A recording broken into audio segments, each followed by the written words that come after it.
மாணவர்களுக்கு இலவசமாக வழங்கப்பட்ட லேப்டாப்க்கு ஓராண்டு வாரண்டி சலுகை உள்ளது.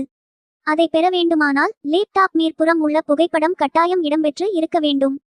தமிழக அரசு அண்மையில் கல்லூரி மாணவர்களுக்கு இலவச லேப்டாப்களை வழங்கியது. இதில் முதலமைச்சர் மு.க. ஸ்டாலின் மற்றும் மறைந்த முன்னாள் முதலமைச்சர் கருணாநிதியின் புகைப்படங்கள் இடம்பெற்றிருந்தன.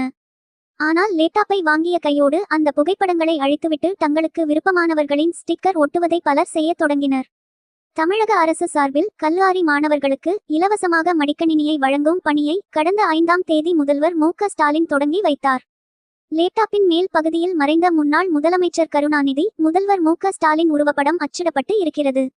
இந்த புகைப்படங்கள் இடம்பெற்று இருப்பதை விரும்பாத சில மாணவர்கள் அவற்றை தின்னர் போட்டு அழித்துவிட்டு தங்களுக்கு பிடித்தவர்களின் படங்களை ஒட்டி சமூக வலைதளங்களில் வீடியோக்களாக பதிவேற்றி வருகின்றனர். இது திமுக அரசுக்கு அதிர்ச்சியை ஏற்படுத்தியது.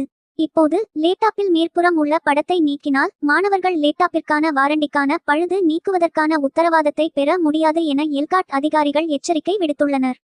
இது குறித்து அவர்கள் கூறுகையில், மாணவர்களுக்கு இலவசமாக வழங்கப்பட்ட லேப்டாப்புக்கு ஓராண்டு வாரண்டி சலுகை உள்ளது. அதை பெற வேண்டுமானால் லேப்டாப் மேற்புறம் உள்ள புகைப்படம் கட்டாயம் இடம்பெற்று இருக்க வேண்டும். அதில் உள்ள சீரியல் எண் இருந்தால் மட்டுமே பிரச்சனை இல்லாமல் சர்வீஸ் செய்து கொடுக்க முடியும். இதில் ஏதேனும் ஒன்று குறைந்தாலும் அரசு வழங்கும் வாரண்டியை பெற முடியாது என கூறுகின்றனர். பொதுவாக ஒரு பொருட்களுக்கு உற்பத்தியாளர்களே நேரடியாகவோ அல்லது டீலர்கள் மூலமாகவோ வாரண்டி வழங்குவது வழக்கம். ஆனால் தமிழக அரசு வழங்கிய லேப்டாப்களுக்கான வாரண்டி குறித்து அதனை தயாரித்த HP அல்லது டெல் அல்லது லெனோவா ஆகிய நிறுவனங்கள்தான் முடிவு கூற வேண்டும். வாரண்டி குறித்து எல்காட் கூற முடியாது. வாரண்டிக்காக நுகர்வோர் நீதிமன்றத்தை நாடினால் அதற்கு உற்பத்தியாளர்கள்தான் பொறுப்பு ஏற்க வேண்டியிருக்கும் என விஷயம் தெரிந்தவர்கள் கூறுகின்றனர்.